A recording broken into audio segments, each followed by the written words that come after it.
This is the workshop which we have specially organized for the persons who are either aspirants or have already given attempt or preparing hard. Now today is going to be the concluding session, so we will be discussing some important judgment with regard to CRPC so that you could prepare yourself in a better way and answers the question as per the need of the examiner and to the best of your satisfaction. Fine. So the most important judgment which you can write down here with regard to arrest is Sandeep Kumar versus State. See, this is 2019 judgment.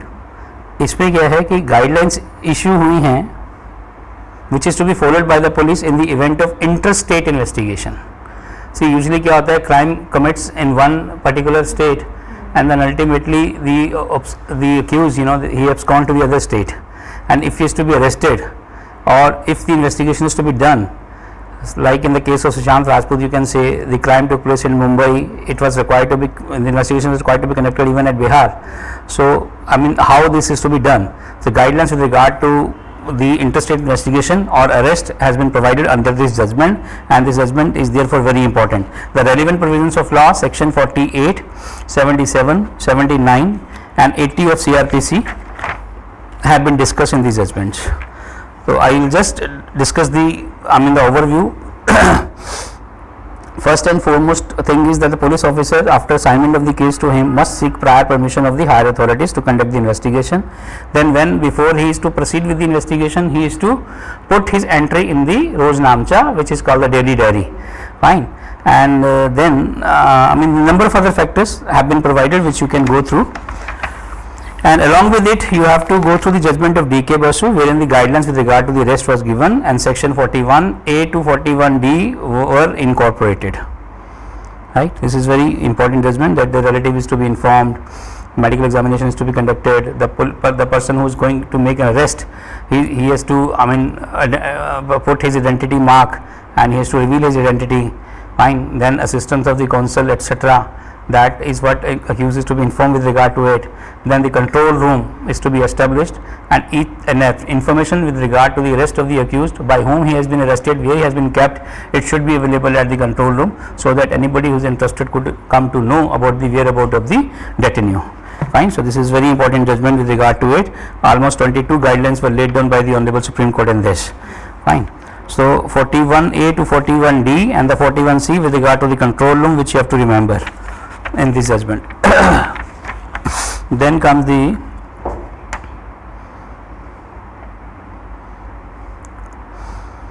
judgment with regard to maintenance. You can write down.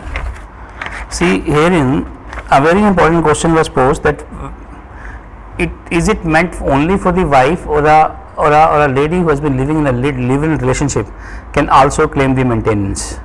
This is very important question was posed. Now, before I proceed with the concept and the judgment, what you need to understand is the meaning of mistress and concubine. Mistress is a paramour or a lover, refers to a man, long-term female sexual partner and companion with whom he has intimate relation while married to another woman.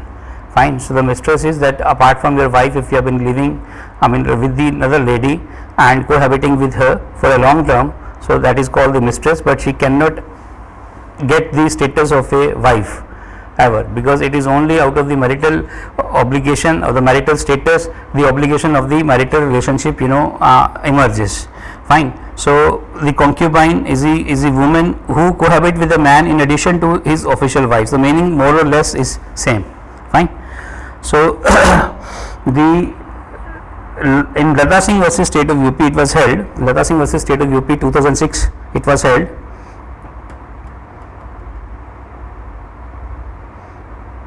that live-in relationship, if continued for a long time, cannot be termed as walk-in and walk-out relationship, and there is a presumption of marriage.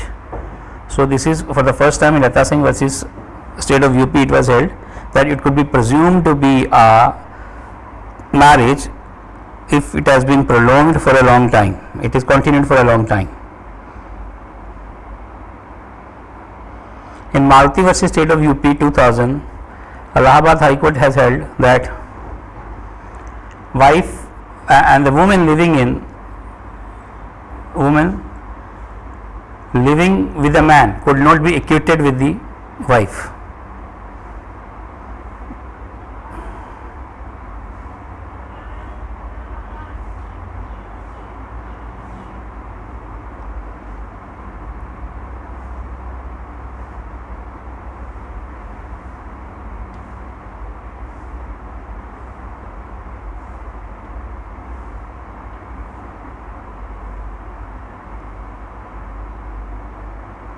In Indra Sharma versus V.K. Sharma, this is 2013 Supreme Court judgment.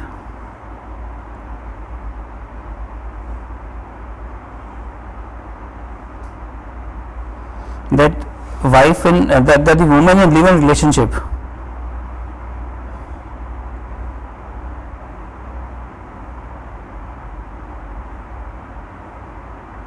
cannot ask for the maintenance.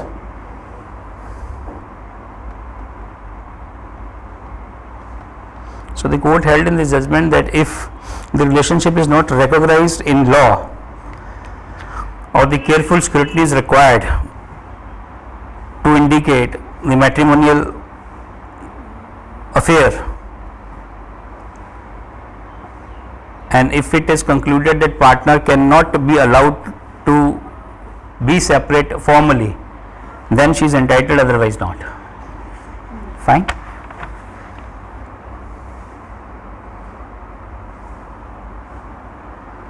So in almost all the judgment it was held that woman in live-in relationship is not entitled to maintenance unless she fulfills certain considerations.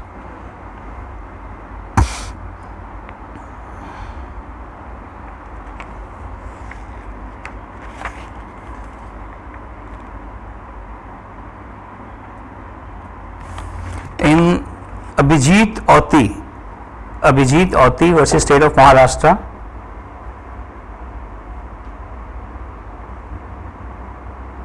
it seems to be a progressive judgment in the favor of the woman, because the Maharashtra government showed a positive sign by accepting the Malimat Committee report and also the Law Commission report, and held that if the live-in relationship continue for a long time, she is entitled to enjoy the right of a wife. Fine. So State of Maharashtra for the very first time, while accepting the Malimat Committee report and Law Commission report, recommended that if the woman is found to be live-in relationship for a continuous period, then she could be entitled to enjoy the right of a wife.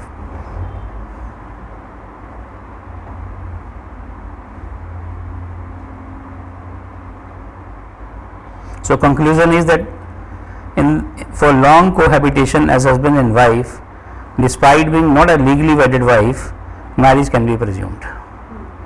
Fine. If the relationship is prolonged for a long time, marriage could be presumed, and she could be held entitled for the maintenance also, but a subjective satisfaction of the court and the other material considerations which are required to prove the relationship as a marital relationship, that has to be there. Fine. So this is with regard to the maintenance. And one recent judgment which we have already discussed, that is Rajneesh versus Neha. Okay, that is what you have to remember, wherein the guidelines on payment of maintenance in matrimonial matter by the Supreme Court has been laid down. So in this judgment, the Supreme Court has said that maintenance to be awarded from the date of filing of the application for maintenance. Fine. One thing is very clear. Maintenance is to be awarded from the date of filing of the application.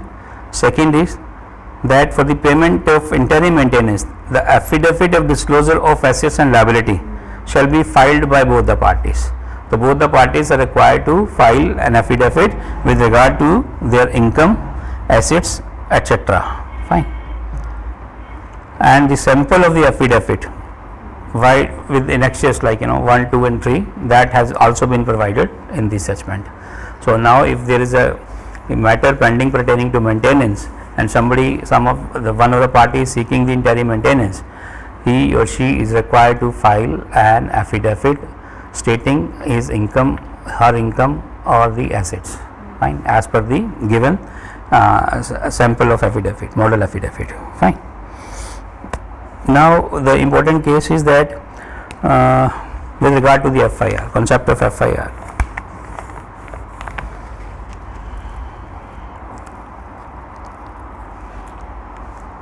See, as we discussed earlier in Youth Bar of Association versus Union of India, it was held that FIR is required to be uploaded, fine, except in the serious offences such as terrorism, insurgency, POCSO, fine. In such other offences, FIR could be, delayed from 24 hour to 72 hour, it could be uploaded, fine, but maximum it could be extended up to 72 hours.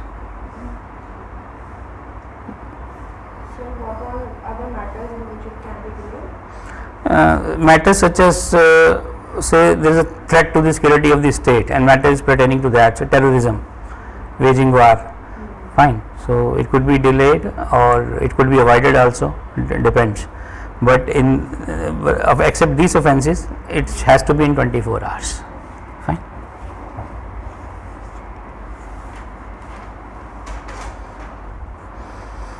मान लो किसी geographical location में ऐसा हुआ कि वहाँ internet ही नहीं चल रहा, सुविधा इन्हें जम्मू एंड कश्मीर में सस्पेंड किया था, तो it can't be impose there, fine, how would they upload it, so due to technicalities और geographical locations problem, if it happens then it could be exempted, otherwise it has to be.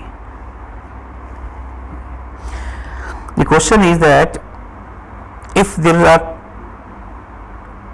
two FIR with regard to the same incident, means one is the original FIR, then there is a cross FIR, how the investigation of these two FIRs to be done, fine. So this very important question was posed and it was answered in State of MP versus Mystery Lal within bracket dead and others, AIR 2003. How the investigation is to be done in two FIR emerging out of the same incident, or you can say the cross cases.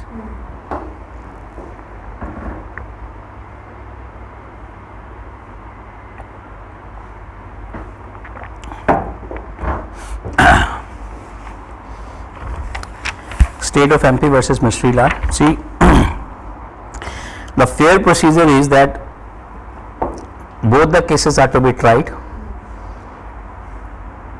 After recording of the evidence in one case is completed, he must hear the argument, but he must reserve the judgment. So once the proceeding with regard to one case is over, the same is to be kept reserved, judgment is not to be pronounced, argument is to be heard.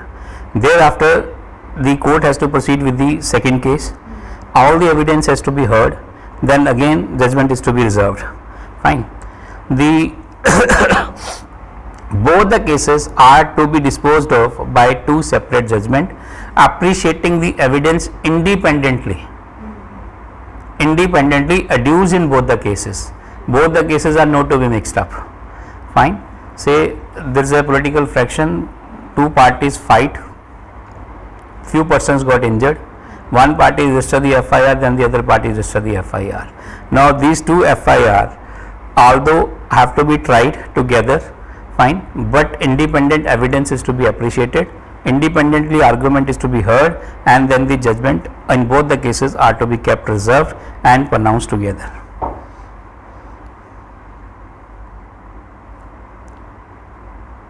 So whatever evidence has been placed on record in both the cases, okay, without being influenced by the vice versa case, the judgment is to be pronounced. And the same judge must dispose of the matter by two separate judgments. This has been held in State of MP versus Mystery Lal.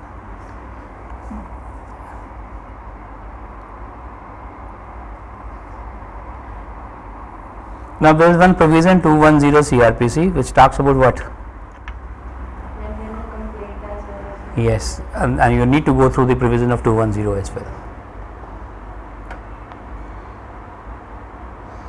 Now the another question is whether two FIR can be filed for the same offence and against the same accused, whether the subsequent FIR would be liable to be quashed. So whether there could be two FIR for the same offence and against the same accused. P. Sri Kumar versus State of Kerala.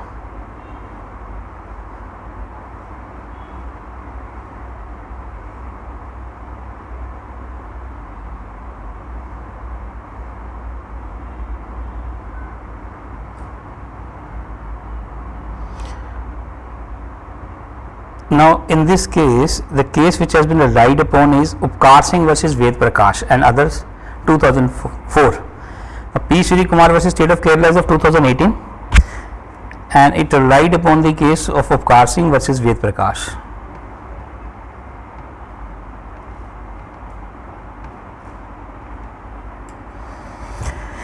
The court stated that there was no prohibition in law to file the second FIR, and when it is filed, the such FIR is capable of being taken note of and tried on merit in accordance with law. The court held that in present case FIR cannot be quashed because the second FIR was not filed by the same person. It was filed as a counter complaint by the appellant respondent number 3. The first FIR was against 5 persons, where the second FIR was based on allegation different from the allegation in the first FIR. Party were different. If the allegations were different, therefore the FIR is maintainable. Second FIR is maintainable. So यही conclusion है इसका, यही आपने याद रखना है, ठीक है. The second FIR could be resisted, but allegation has to be different. Fine. And latest update है दिल्ली हाई कोर्ट का Anoop Kumar versus state.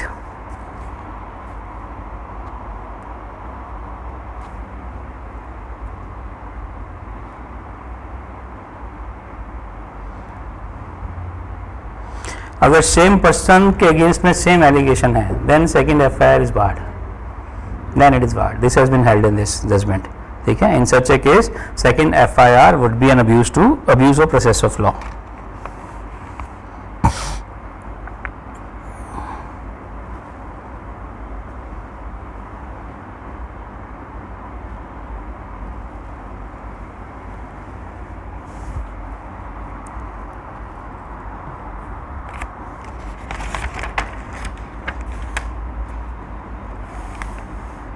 Another judgment which you can write down, T.T. Antony case, T.T. Antony versus State of Kerala. In this case also the honorable court has held categorically that second FIR, which is not a cross case, second FIR is violative of Article 21. Is violative of Article 21.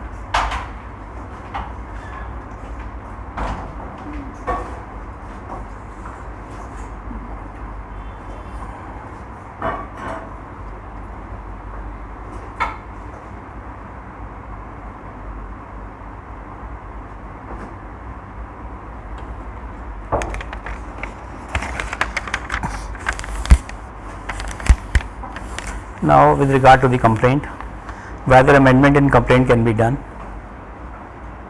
whether amendment in complaint can be done. CPC में हम कहाँ पढ़ते हैं amendment of plaint? Order 6 Rule 17. Criminal case में क्या amendment allowed होनी चाहिए या नहीं होनी चाहिए? कैसे लिखो? S. R. Sukumar versus, write down S. R. Sukumar versus S. R. Sukumar versus S. Sunad Raghuram, 2015 Supreme Court. Sunad, S-U-N-A-D, Sunad Raghuram.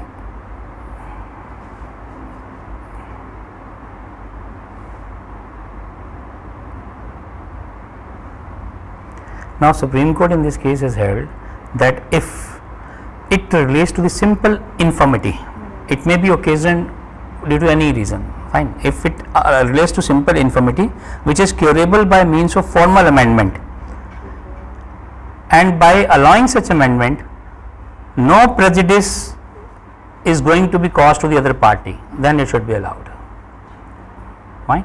So if the question is of simple infirmity, occasion due to error, omission, negligence, or it was not in the knowledge, due to any other factor, fine. If it is not going to cause prejudice to the other party, then it should be allowed. Fine.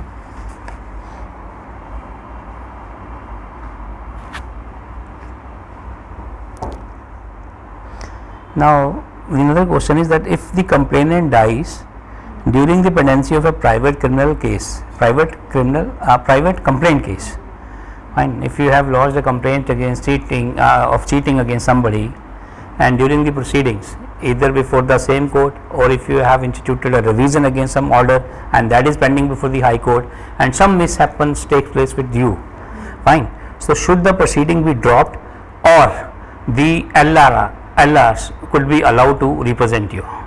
Now what should happen according to you? क्या होना चाहिए? Can continue?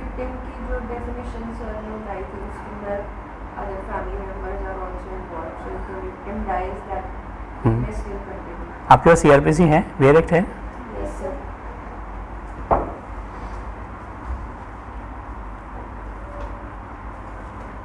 आप section 302 पढ़ना इसमें.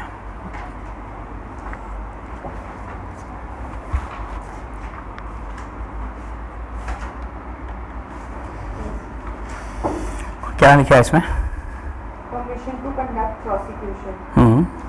Any magistrate inquiring into or trying a case may permit the prosecution to be conducted by any person. बस underline this, any person. Now in this judgment 302 any person has been relied upon. The successor would be allowed to represent the interest of the complainant in case he dies in a private complaint case. Fine. So from here the meaning has been, and the again I mean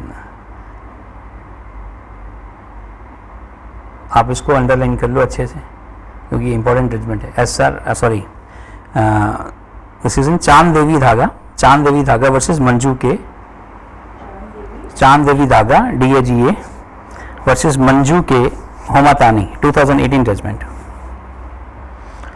So if anybody asks you that legal heir, you can say that legal heir of the complainant can prosecute the criminal miscellaneous petition before the High Court or the case where it is pending, like So in this case, what had happened? Some revision was pending before the High Court, and during that pendency of the revision, the complainant collapsed. Fine. So he died.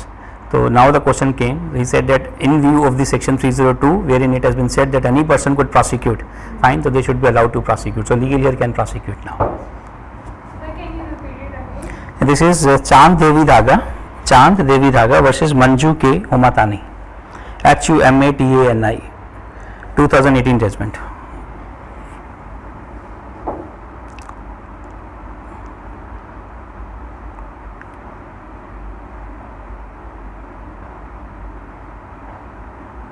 There are 2-3 more cases wherein it was ultimately said that permissions of the court is required. So generally, if you seek permission, it would be allowed because interest is involved into the case, and even the state want that he should be prosecuted properly. The person who has been guilty, he should be punished. Fine. So you would be allowed. Need not to write those judgments. Fine, because you will be getting it as a gift from our mentor. है ना? तो आपको मिलेगा ये gift.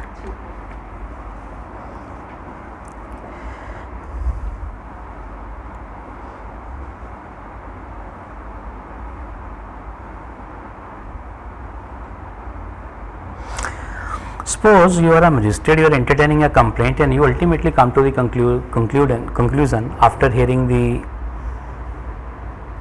evidence of the witnesses or the complainant that no prima facie case is made out in this, and you dismiss the complaint under section 203. Now the question is, can complaint be filed with regard to the same cause again? Question ये है. एक बार आपने dismiss कर दिया, अब रेजिडी कहता तो ये कहता है कि one should not be allowed to reagitate, but वहाँ ये है कि कोर्ट कॉम्पिटेंट हो और मेरिट पे जो मैटर आपने जो है वो सुना हो. यहाँ पे क्या है कि आपने लिबनी में सुना, एग्जामिनेशन भी देखा, सब कुछ किया, लेकिन अल्टीमेटली आपने डिसमिस किया. तो अब क्या क्वेश्चन है ये, whether an order of dismissal under section 203 CRPC bar to entertain the second complaint on the same facts, ये क्वेश्चन है.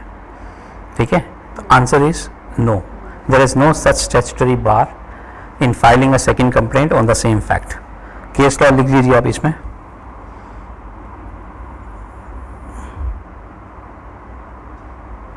Poonamchand Jain and another versus Fajru 2004 judgment.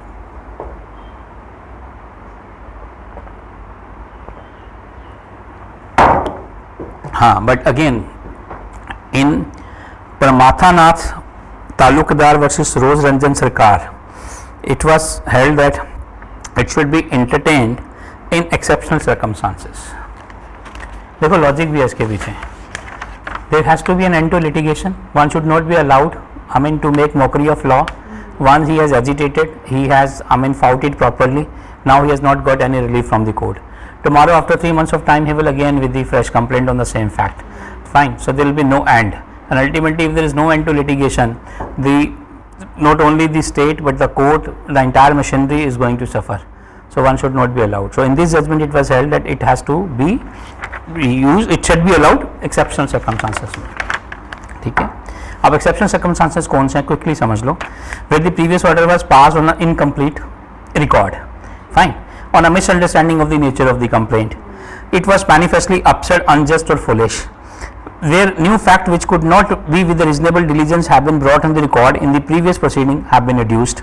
In case where a previous complaint is dismissed without assigning any reason, so अगर कोई reason assign किए बिना पहली complaint dismiss हुई है, जो फैक्ट आप प्लीड करना चाहते थे वो आपके नॉलेज में नहीं थे, अब आपकी नॉलेज में है, ठीक है, या आपका मतलब मिसअंडरस्टैंडिंग हुई समझने में नेचर ऑफ द कंप्लेंट क्या है उसको, या कंप्लेंट आपकी मैनिफेस्टली अपसेट थी, अनजस्ट थी, ठीक है, तो उस केस में आप जो है सेकंड कंप्लेंट फाइल कर सकते हैं. So in this two cases, पहले में उन्होंने बोला there is no embargo, no bar at all, and second में उन्होंने बोला ये लिख लिया आपने परमाथानाथ तालुकदार, इसमें बोला अंडर एक्सेप्शनल सर्कमस्टांसेस. तो अगर एक्सेप्शनल सर्कमस्टांसेस कौन कौन से हैं ये आप मोटा सा याद कर लेना कि अगर वो मतलब मैरिट पे नहीं हुआ है और मतलब जो भी हमने डिस्कस किया अभी.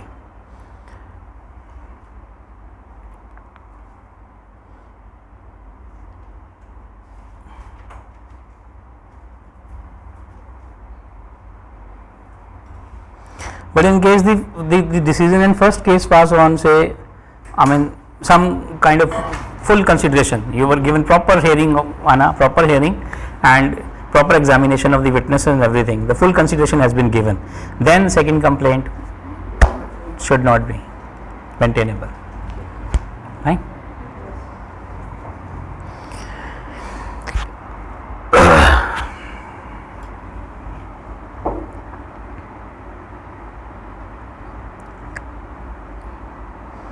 See, those who have been watching online, I would just say this thing that these questions which we are discussing here are very important from the examination point of view, and whatever we have prepared so far in view of the latest judgment, I think in the future exams the questions would be asked pertaining to this area also. We have not left anything which has not been discussed by the Supreme Court recently by way of the judicial pronouncement, and we really want that students should be facilitated and accommodated to the best so that they through the examination, fine. So the basic provisions you are aware with the judgment also, but in the way we have formed the questions and we are going to answer it, it would be really very helpful for you, fine. So you can make a request separately to have this compendium, fine, or you can drop your email ID here on the comment section again, so that we could contact you, and those who are interested, they would be provided with this kind of material, like because we have carved out this thing only for your facilitation. And moreover, one more thing I would love to discuss here, that we have started up with the guided self-study program. So main classes we would be starting online offline from 1st of June, but before that self-guided study tour, anybody whosoever wish to join can attend. You have to sit at your home, have to work as per our guidance. Often then you have to send us the assignment. We would be evaluating and making you understand about each and everything, fine. Wherever the improvement is required, we will surely be discussing it, and then we would be admitting only those who remain serious with us for 2 months of time, follow the guidelines, obey our directions, and do the best to their competency and capacity, fine. So those who are interested can join us for that program. The information you can seek by making a phone call, fine. But the regular classes, online, offline, 1st of June is the deadline. We will be starting. Before that you can enroll yourself. Now the next concept is pre and post cognizance investigation.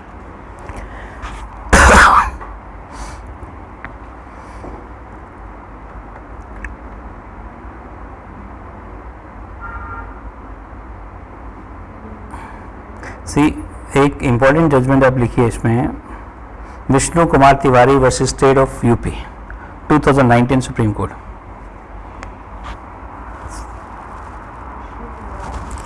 Vishnu Kumar Tiwari versus state of UP.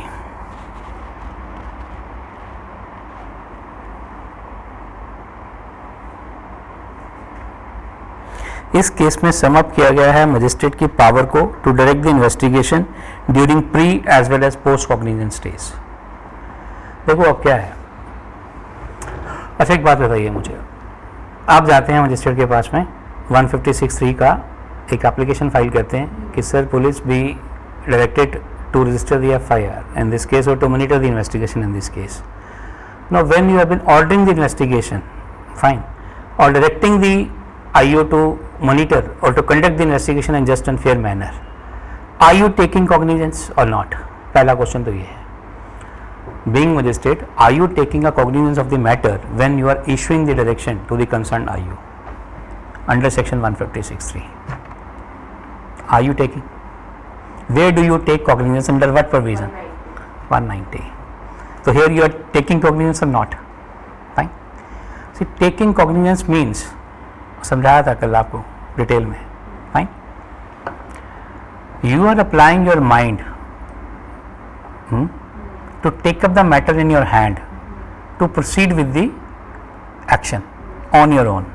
But herein you are issuing the direction to somebody. Fine. नहीं आ रही थी आवाज? आ जाओ जवाक्षी, इधर आ जाओ. नहीं आ रही है तो ठीक है.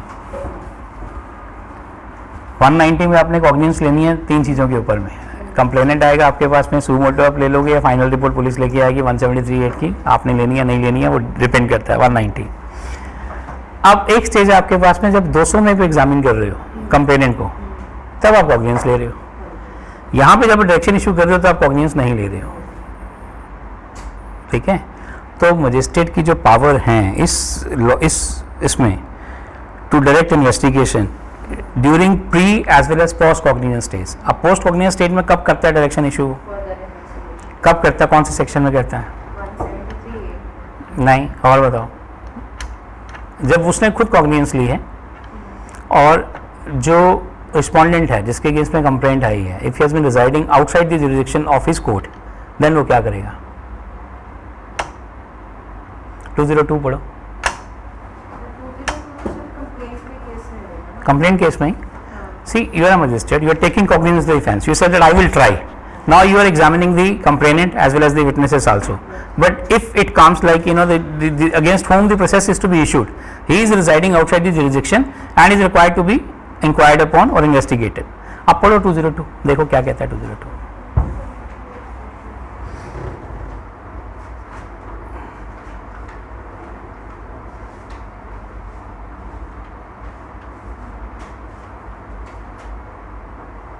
Postponement of issue to process.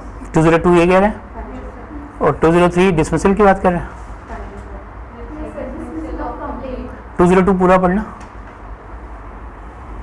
Any magistrate on receipt of complaint of an offence of which he is authorized to take cognizance or which has been made over to him under section 192 may, if he thinks fit, and shall, in a case where the accused is residing at a place beyond the area. Yes, ये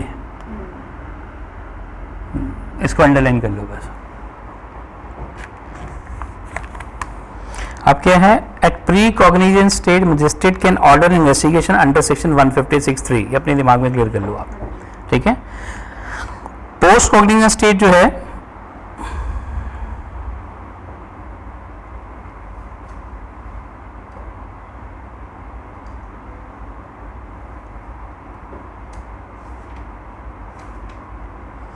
ना, जो 202 में वो इसका proviso जो आपने पढ़ा अभी 202 में, if he has been ordering the investigation to the police, fine, it would be in the nature of inquiry only. Means यहाँ पे पुलिस को इख्तियार नहीं होगा अरेस्ट करने का, जैसा उसका इन्वेस्टिगेशन में रहता है, समझे? तो it would be in the nature of inquiry only 202.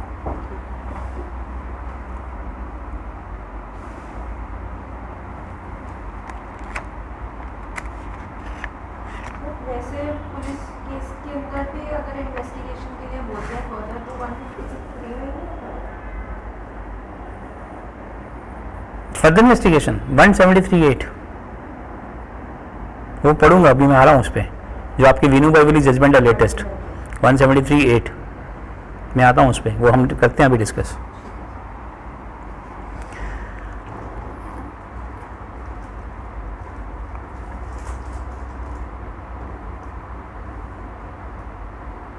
So up 156(3) has been meant, it has, the magistrate has been empowered, it has been meant at a pre-cognizance stage.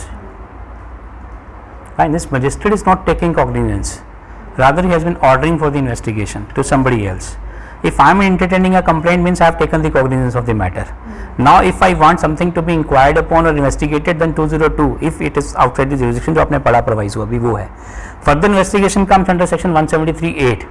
जब पुलिस ने final report submit कर दी, now I am not accepting the report, I do not agree, fine, now I want that further investigation the matter should be conducted. ठीक है, वो 2 judgement है आपकी, वो अभी लिखवाता हूँ आपको.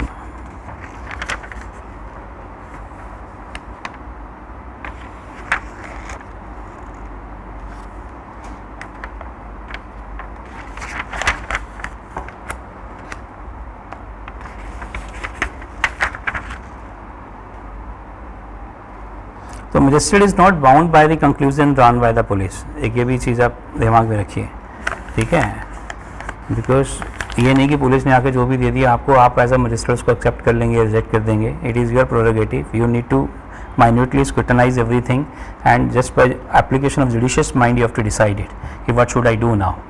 ठीक है, this says cancellation report, no cases made out. But आपको अगर अरुषि तलवार केस में क्या हुआ,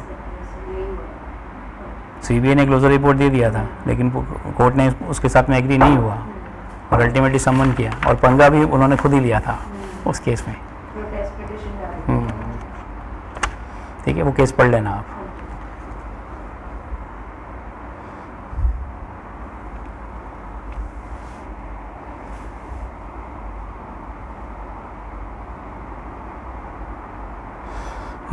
केस है कि चलो इतना इंपॉर्टेंट नहीं है, रेलिवेंट भी नहीं है, छोड़ देते हैं इसको.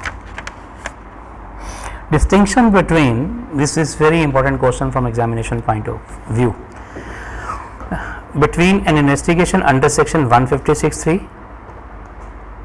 And section 202 subsection 1 of the code. अब यहाँ कन्फ्यूजन रहती है, बड़ी कन्फ्यूजन आपकी रिमूव हो जाएगी जब आप पढ़ोगे Devarpalli Lakshmi Narayan Reddy, Devarpalli Lakshmi Narayan Reddy and others versus Narayan Reddy and others.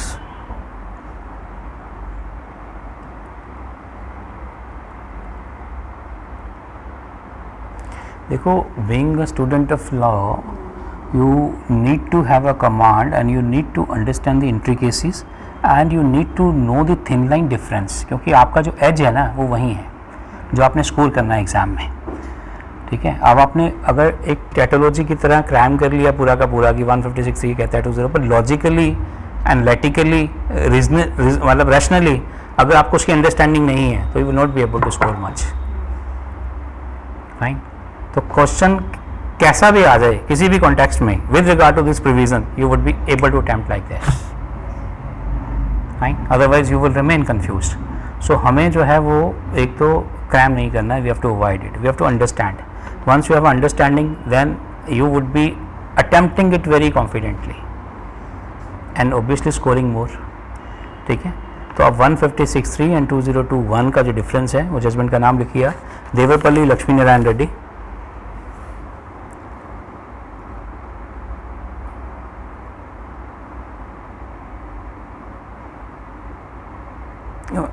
Reddy and others versus Narayana Reddy and others.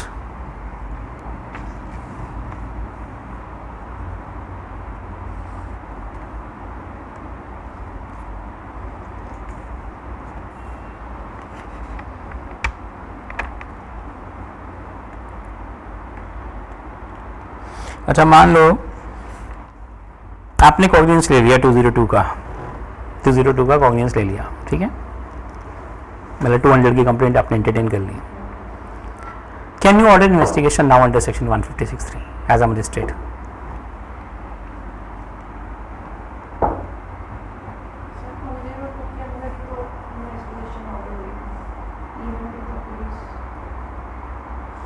This question once answered in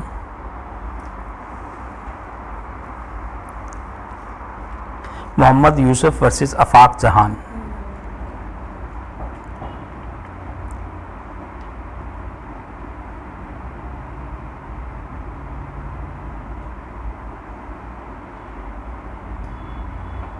Fine, so magistrate would be precluded to order investigation under section 156(3) once he himself has taken the cognizance. Mohammad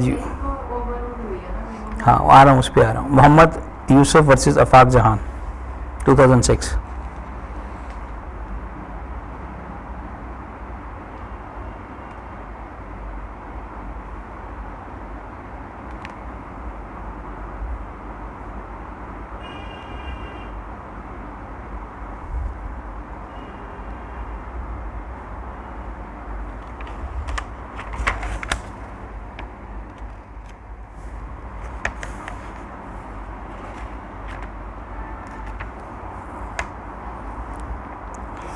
इसके अलावा ललिता कुमारी landmark आपको पता ही है, उसकी जो 5 exception कल आप discuss कर रहे थे, matrimonial, commercial, medical, corruption and cases which causes abnormal delay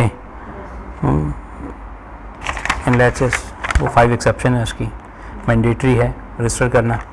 पहले को डिवर्जन व्यू था, कन्फ्यूज़न थी, करें ना करें। इसमें जो वर्ड शेल है उसको एक्सप्लेन किया कोर्ट ने और बोला कि नहीं, now it is mandatory in case of cognizable के offence, it is mandatory for the police to register the FIR। Lalita Kumari versus state of UP, November 2013 का जजमेंट है।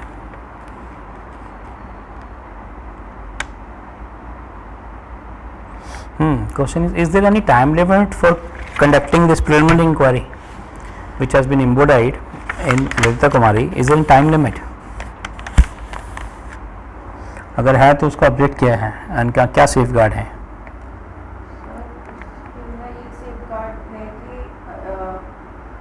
irrational delay नहीं होना चाहिए, it should not be kept in abeyance. उसको abuse in a sense it will be abuse of process if they take too much time.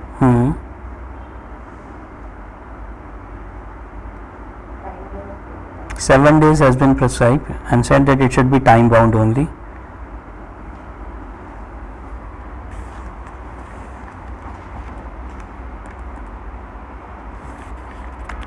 अगर कुछ delay हो रहा है तो the police concern police officer is required to reflect it in the general diary कि why the delay is occurring.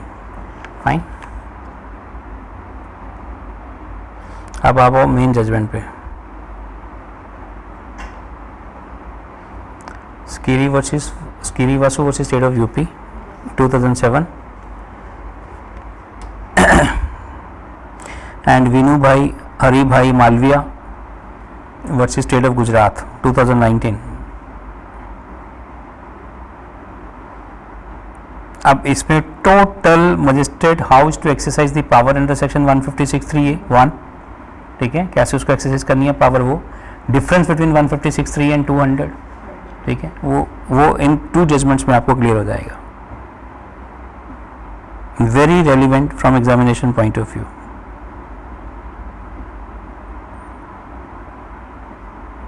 एक और judgment आप इसके साथ लिखें, third, Priyanka Srivastava and other versus state of UP.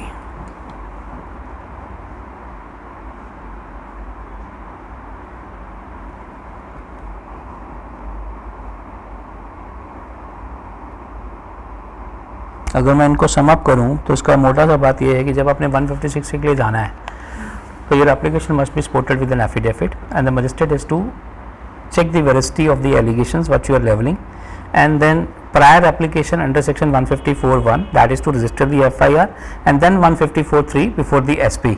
That remedy you must have been exhausted, fine, before approaching the court for 156(3). तो आपने 154(1) का रेमेडी एंड 154(3) का रेमेडी ऑलरेडी एग्जॉस्ट कर लिया। 156 में आए, एप्लीकेशन आपने फाइल की, this should be supported with the affidavit and the veracity of the allegation and the affidavit is to be checked by the magistrate first, then he is to order for the investigation, fine.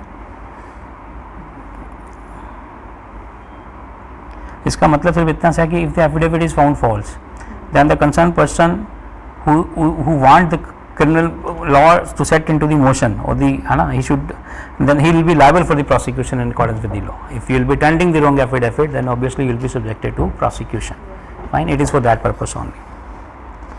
अभी क्या है कि उससे थोड़ा वो detecting effect हम देना चाहते हैं कि लोग जो हैं वो गलत झूठ वूठ जो है वो ना कोर्ट में आके है ना वो बोलें।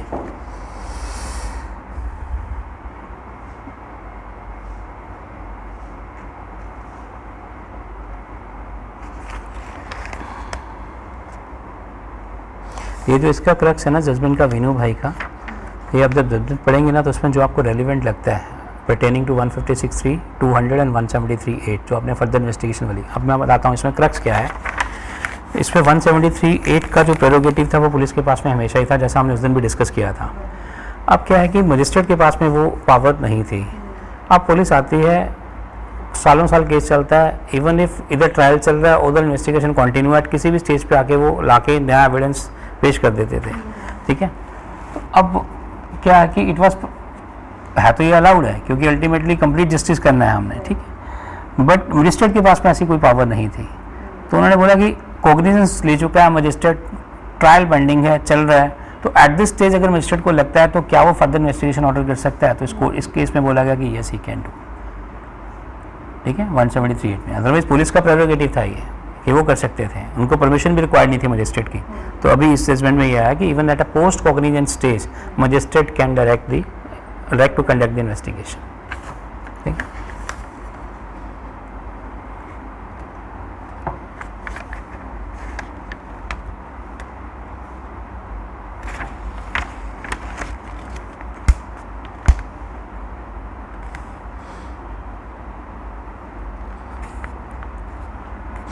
केस आपको पूछा जो मैंने अभी बोला ना आपको, whether in the course of investigation and persons of the direction under section 202 the police officer is entitled to arrest an accused or not, ठीक है। तो ये क्वेश्चन आ सकता है आपको।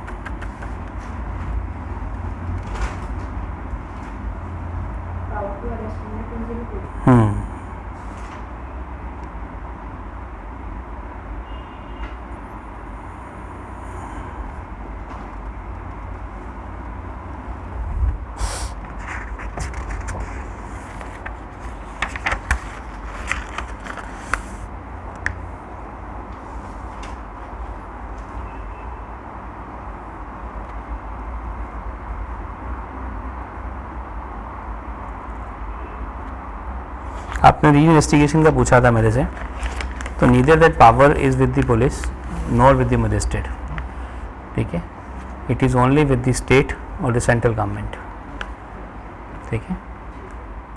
Power of reinvestigation is with the state और the central government only, not neither with the police nor with the magistrate.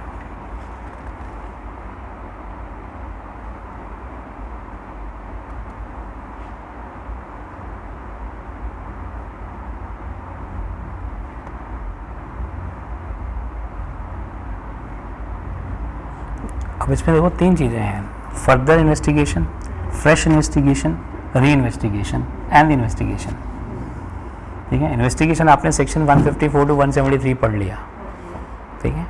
अब अगर फ्रेश और री इन्वेस्टिगेशन है तो वो इनका प्रोरोगेटिव नहीं है।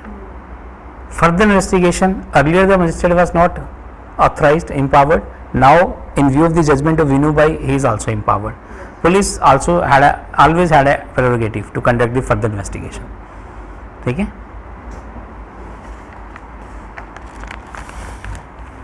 You may or may not agree with the conclusion of the investigation, but still you cannot direct a re-investigation of the case. You can ask to conduct the further investigation in the case only, right?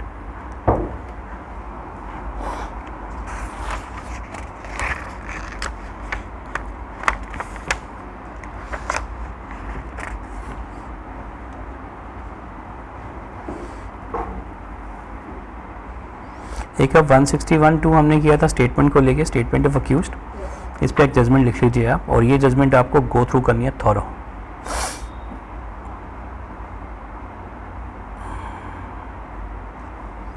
Tehsildar Singh and Nagar,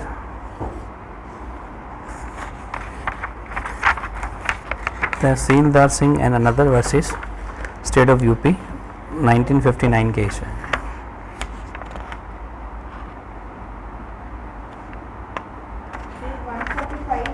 Yes, contradiction, yes. 161, 162 and 145 Indian Evidence Act.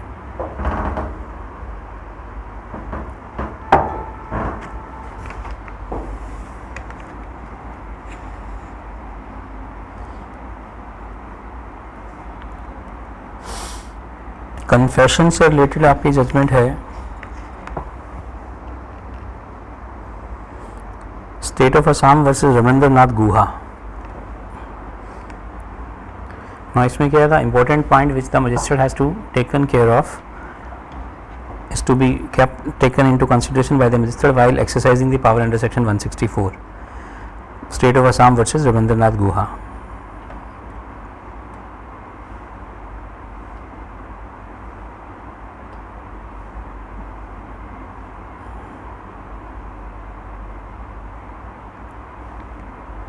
ये हमने पहले discuss कर लिया है previous lecture में सारा concept, किस तरह से रिकॉर्ड करनी है स्टेटमेंट, ठीक है। फिर भी आप एक जजमेंट गो थ्रू कर लेना इसको।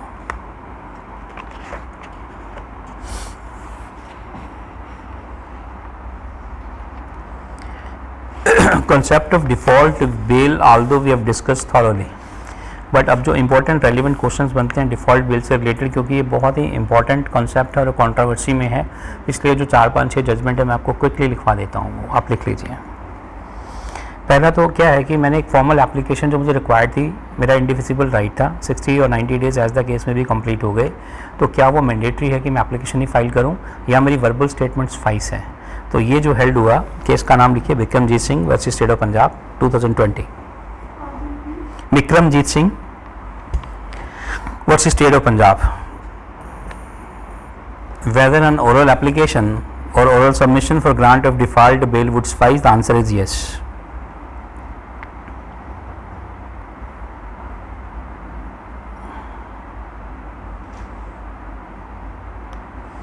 See, now time and again it has been recognized not only as a statutory right but a fundamental right, because a serious question of one's liberty is concerned, and if the investigation officer has committed certain flaw and not completed the investigation within the stipulated time, then because of his nalaiki, fine, then one should not be made to suffer. So indivisible right, even it has been recognized as fundamental right under Article 21, so it has been granted. So earlier the view was different, they said the formal application is required, but in this judgment it has been held that even the formal application in writing is not required, verbal statement is enough, fine, then the court has to see, like, you know. Second judgment is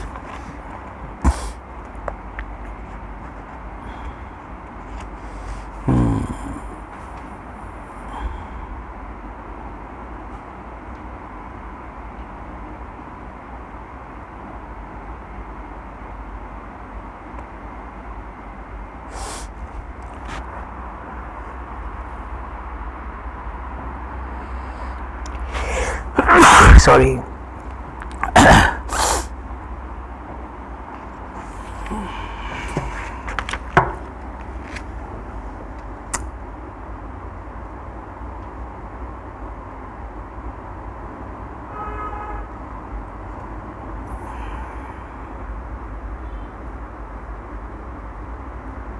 एक बात बताइए मुझे, आप magistrate हैं, आपने 437 में bell grant किया in the case of से 325 injury, right? Now the person is lying in the hospital and he collapsed. Addition of 302 is made out in the case, or 304 as the case may be, fine, is made in the FIR. Now the accused who has already been granted a bail, does he need to obtain bail again for the offence which has been added now in the FIR or not? ये question है। और police will go and make his arrest straight away, that since the addition in the FIR has been made, you are not on bail under this section, fine, and hereby you are arrested. So what should be the recourse according to you? क्या होना चाहिए?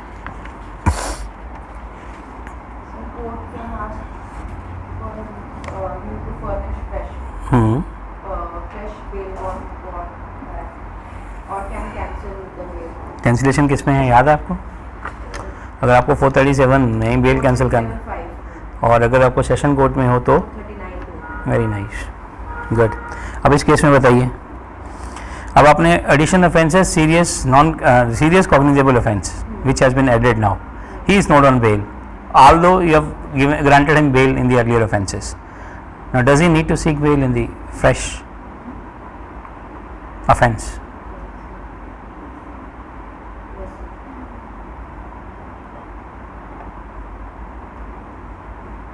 लिख लीजिए judgment, Hamida versus Rashid,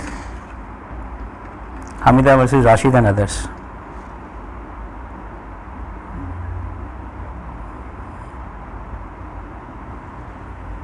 See, the common sense say so that he was granted bail earlier in the offences which were there in the FIR. Now an addition has been made in which he is not on bail. So in whatever offences, if that serious in nature, then he is required to undergo. He will surrender first and then seek the bail. Fine. So this has been held in this case.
अब ये है 60 days और 90 days तक का time stipulated है. If the prosecution comes, IO comes and says, sir, I need time because the matter is complex, investigation cannot be completed, so time be relaxed. So in that case, will the right provided under section 167(2) would sustain, or the benefit of it would not be given to the accused? Will it be enforceable or not? The question is this. In case enlargement of time is sought by the IO, fine, the right would still sustain and it would be fully enforceable because a statutory stipulation is there or 60 of 90 days. ठीक है. Judgement का नाम लिखना चाहते हैं तो लिख लीजिए, रविंद्रन वर्सेस इंटेलिजेंट ऑफिसर. 2020 का सुप्रीम कोर्ट का जजमेंट है ये.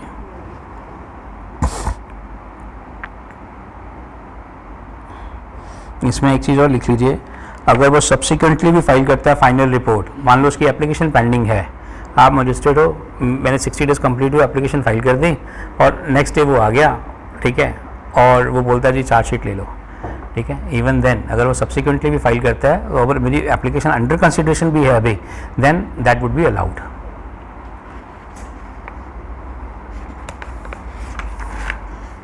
इसी जजमेंट में, रविंद्रन वाली जजमेंट में.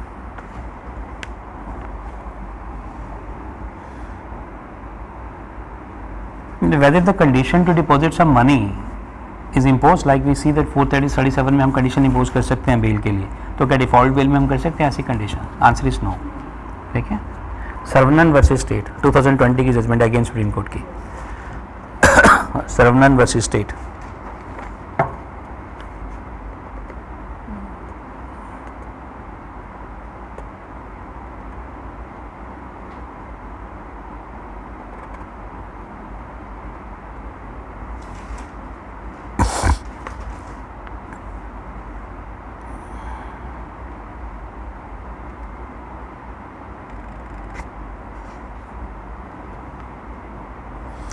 And person once released on default bail cannot be re-arrested on filing of charge sheet. ठीक है. It was held in Kamlesh Chaudhary versus State of Rajasthan. It is against 2021 judgment Supreme Court, Kamlesh Chaudhary versus State of Rajasthan. Once he is released on default bail, cannot be re-arrested on filing of charge sheet.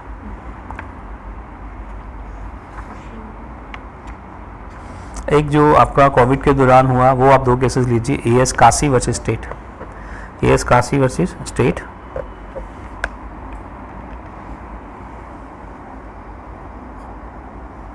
अब supreme court ने सो मोटो क्या किया कि limitation extend कर दिया during lockdown, तो बोलता है कि will it effect the right of the persons who are in under section 167(2), तो उस पर कोई इफेक्ट नहीं है, वो उनका इंडिविजुअल राइट है. इसी जजमेंट में हेल्ड हुआ है AS Kashi versus state.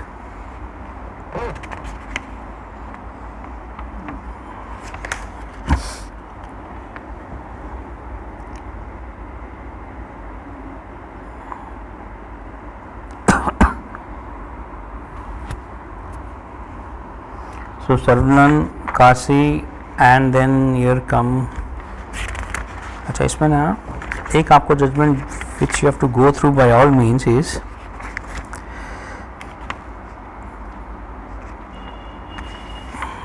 Rakesh Paul versus State of Assam 2017 judgment.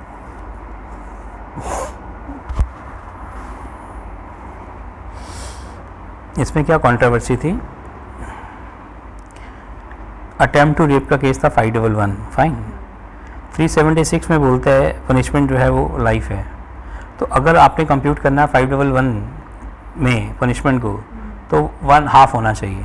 तो अभी हाफ आप किस तरह से कंप्यूट करोगे जब लाइफ है? तो उसमें 20 ईयर्स कंसीडर करेंगे as per section 57 of CRPC. Fraction of life है ना, life would be considered to be of 20 years and then fraction is accordingly to be done as per section 57. then इसमें जो आता था वो up to 10 year आता था, ठीक है. now up to 10 year और more than 10 year means 90 days.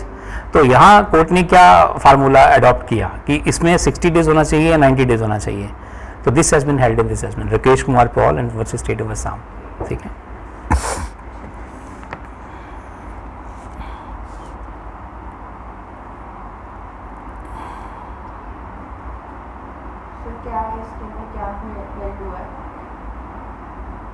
Offence punishable with the minimum sentence of 10 years. In all other cases, 167(2)(a)(2), that is 60 days in case charges is not filed. Section 160 is called 90 days is applicable on cases where the accused is charged with.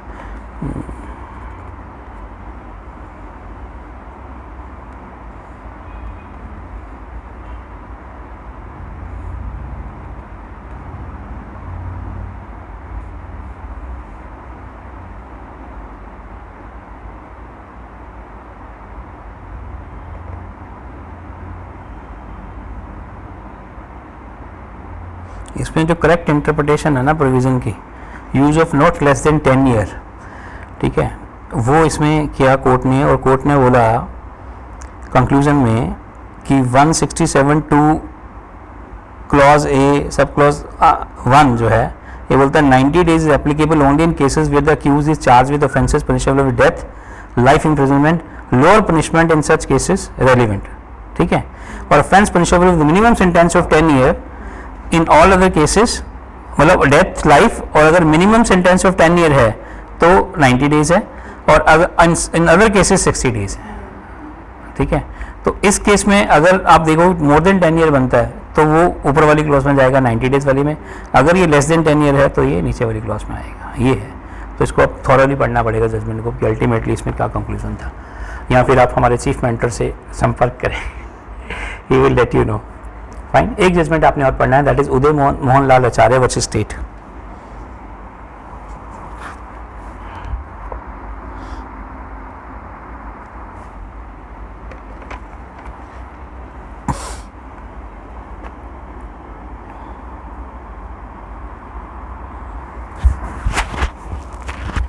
इसमें as good as 6 guidelines laid down by the supreme court with regard to the default bell.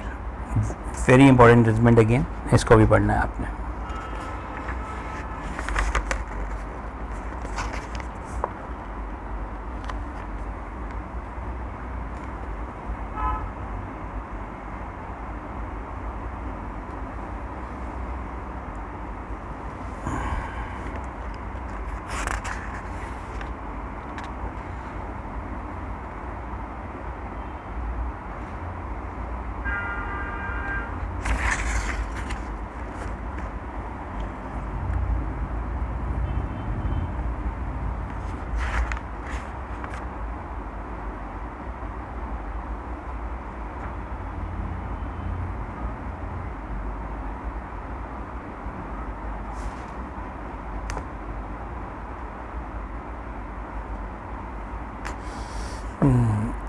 Ritesh Sinha हमने पढ़ा था Y sample के लिए, जहाँ magistrate compile कर सकता है. वो जजमेंट आप लिख लीजिए दोबारा. Ritesh Sinha versus state of UP. ये रोल ऑफ मजिस्ट्रेट के ऊपर ही इसलिए आपके इंटरव्यू पॉइंट ऑफ व्यू से इम्पोर्टेंट है. उसकी मर्जी के बिना भी मजिस्ट्रेट कंपाइल कर सकता है, ठीक है.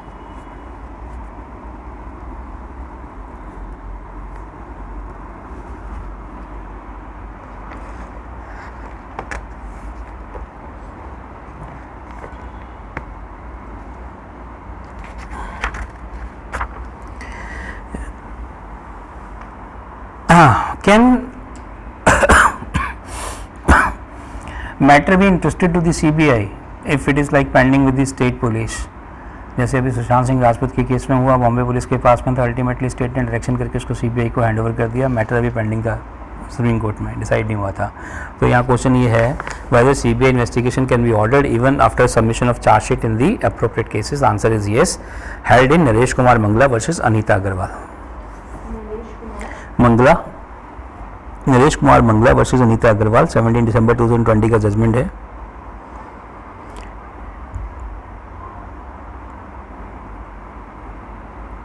But only the constitutional court, means the high court or the supreme court, and the state government is empowered, state or central government is empowered to entrust the matter to the CBI. Magistrate नहीं कर सकता।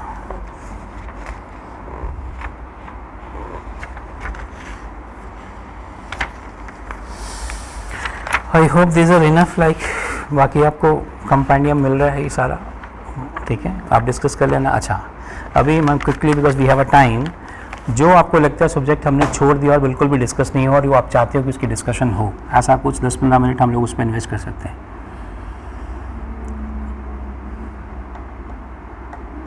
Specific performance हमने CPC पढ़ते हुए ज़्यादातर कर ही लिया था। देखो उसकी जो मेन प्रोविज़न है, this is called 7 sisters remedy. Specific performance वहाँ पे है कि जहाँ पे पर्सन ये बोलता है कि मेरे को thing in specific I want, because the money is not an adequate compensation for me and I cannot ascertain the actual damages, तो वहाँ मुझे स्पेसिफिकली वो परफॉर्मेंस मेरे को करके दो, ठीक है। यूजली कैसा होता है कि जैसे इमूवेबल प्रॉपर्टी के केसेस में देखा गया है ये, ठीक है, आपने एग्रीमेंट टू सेल किया, प्रॉपर्टी के साथ में इमोशन जुड़ गया, आपने सब्सटेंशियल अमाउंट जो है टेंडर कर दिया, नाउ अभी जो वेंडर है वो आनाकानी नहीं कर रहा है और आपको आपका जो रजिस्ट्री है वो नहीं करवा रहा है, ठीक है। तो उस केस में आप ये कोर्ट को जाके बोलते हो कि since the now price there is a price hike in the market and he has become greedy, he want to sell it to some third person, whereas my property that is on stake, so he be directed कि मेरे को जो है वो मेरा property दे और registry करवाए मेरी फेवर में, ठीक है, ये होता है। तो उसमें यूजुअली पहले एग्रीमेंट टू सेल आता है, देन एग्रीमेंट टू सेल के इन्फोर्समेंट के लिए आप कोर्ट ऑफ लॉ में जाते हो by way of instituting a suit for this specific performance, ठीक है। तो अब इसके साथ में 2-3 जो रेलिवेंट प्रोविजंस हैं वो आपको ध्यान में रखनी है। एक तो whether the agreement to sale is required to be registered as per law or not, ठीक है। तो इसमें रजिस्ट्रेशन एक्ट का सेक्शन 17 सब सेक्शन 2 ये बोलता है, this is an amendment after 2000, I think exact date आप चेक कर लेना, उसमें क्या है कि if the agreement of sale is registered one then your rights are secured. कैसे? मैंने माविका से प्रॉपर्टी ली, प्रॉपर्टी थी वर्थ से 20 लाख की, मैंने इनको 10 लाख पे कर दिया और पोजेशन भी ले लिया और इन्होंने डेट भी एग्री कर ली। Now in order to protect my possession I can take a defence that I am in possession in view of this document agreement to sale, ठीक है, और मेरा पोजेशन जो है वो that should be protected. If the document is registered one, its sanctity would be मोर,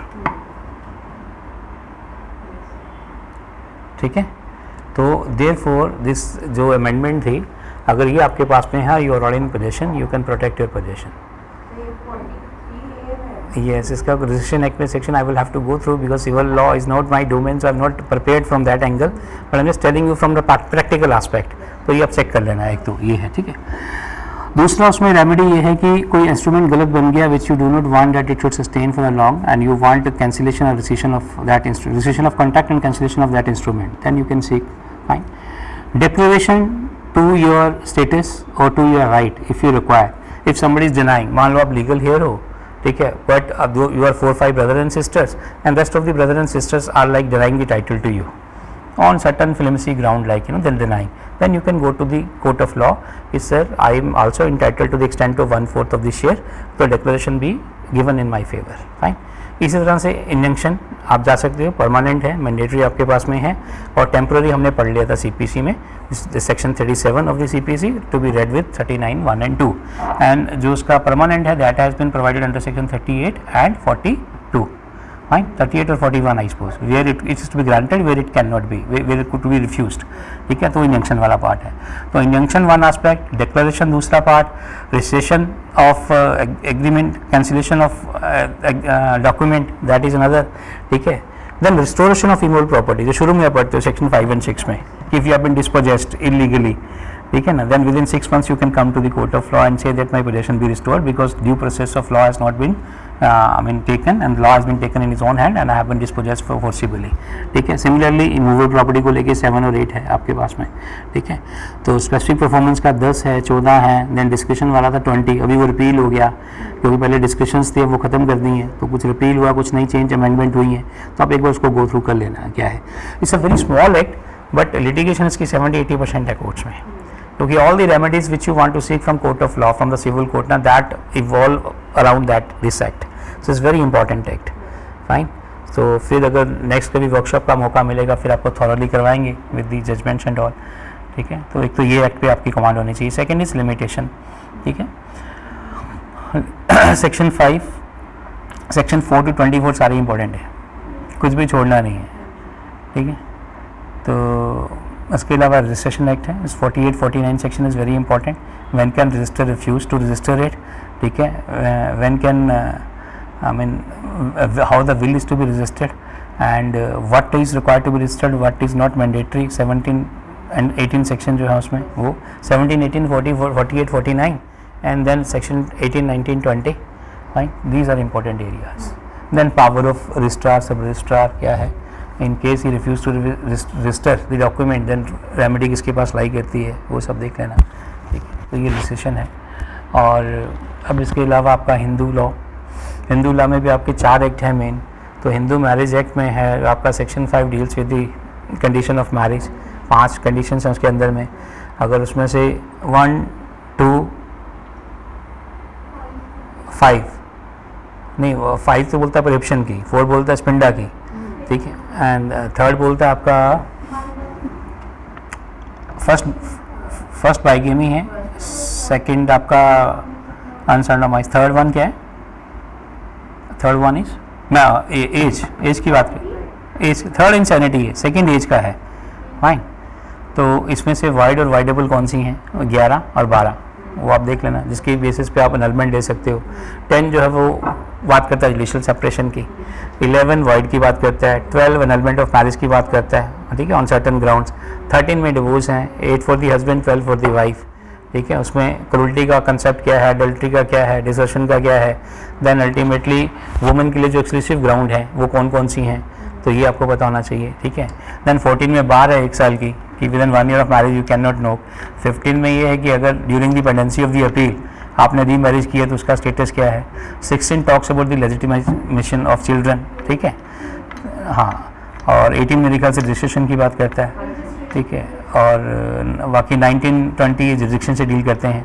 23 आपका matrimonial bar है कि there should not be any conclusion or what. 24 आपका पेंडेंट लाइट है. पेंडेंट लाइट जो आपका during the pendency of the maintenance of. 25 permanent alimony की बात करता है. ठीक है. 26 talks about the custody of the children and then 27 disposal complete case की. खत्म हिंदू मैरिज एक्ट. खत्म. ठीक है. Similarly adoption, who can be adopted. ठीक है. The person who is going to adopt it, certain conditions are imposed upon him. उसका age gap इतना होना चाहिए. He should be Hindu only. He should not have adopted the child previously. ठीक है ना. और इस तरह से इसमें जो कॉन्सेप्ट है डिफेक्ट वो गार्डियनशिप में आ जाएगा. डिफेक्टो इंडिविजुअल गार्डियन का. ठीक है. माइनर के इंटरेस्ट भी पैरामाउंट कंसिडरेशन है कोर्ट के पास में, दैट शुड बी प्रोटेक्टेड. और अडॉप्शन टेक्निकल है थोड़ा सा, है ना. थोड़ा इसको याद कर लेना. 6, 7, 8 जो सेक्शन है इसकी. ठीक है. तो वैसे तो ये बहुत छोटे छोटे से एक्ट हैं बट कहीं ना कहीं पेपर में कन्फ्यूजन क्रिएट कर देता है क्योंकि प्रॉब्लम बेस पूछा जाता है, तो इसलिए आपको थॉरली पढ़ना पड़ेगा थोड़ा ये. ठीक है. Succession is the most technical one. Right. तो उस पर आप आज उनको रिक्वेस्ट करना कि वो आपको थोड़ा सा इनलाइटन करेंगे कि हमें टोटल कॉन्सेप्ट मैं भी रादर समझना चाहता हूँ. ठीक है. जॉइंट हिंदू फैमिली क्या है, को पार्टनरी क्या है, partition how does it take place, means जो ट्रेडिशनल था. अब 1956 में जब ये कोडिफाई हुआ उसके बाद की पोजीशन, और जब ये 2000 की अमेंडमेंट आई है सेक्शन 6 की गर्ल्स की फेवर में जेंडर इक्वलिटी वाला, तो उसके व्यू में अब उसमें सुप्रीम कोर्ट तक भी कन्फ्यूज़न रही. 4-5 जजमेंट आई. ठीक है. सिद्धमन्ना वाली जजमेंट आई, इससे पहले प्रकाश वर्सेस फुलावती आई, तो उसमें बहुत कॉन्फ्लिक्ट रहा, कन्फ्यूज़न रही कि as to how to confer them a right, like you know. तो आज भी वो कन्फ्यूज़न बरकरार है. ठीक है. तो अविनीता शर्मा में, है ना. तो अब ये सब देख लें क्योंकि एग्जामिनेशन पॉइंट ऑफ व्यू से भी बहुत इंपॉर्टेंट है सक्सेशन. ठीक है, स्पेशली क्योंकि क्लैरिटी नहीं है इस पर, तो वो आप देख लेना. Guys, I hope that you are really learning and enjoying the lecture. We will try to conduct one more workshop in the month of May, or most probably first week, so that we could start up our batch in the 1st June, you know. And again, I would say that if you have certain queries and if you want certain assistance, you are always most welcome. You can put your queries, you can talk to the concerned girl telephonically and inquire about the program and other things. Fine.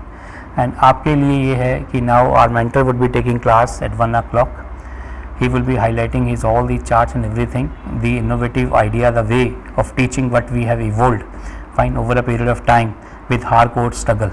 So he will be giving you the samples today, and you know, he note the important point, keep on pen down and then try to memorize, because he speaks with so much of enthusiasm and speed that one cannot correlate so easily. But it is fantastic. It's a fun loving teaching. It's a good way to learn and good way to understand and good way to memorize also.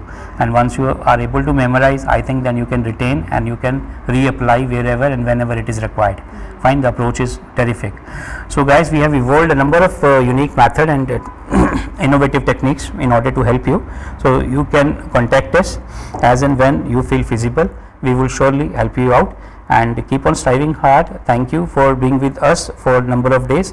I hope that you have been benefited from us, and we'll keep on helping you in future also. Thank you very much for being with us. I think we should conclude today. Thank you.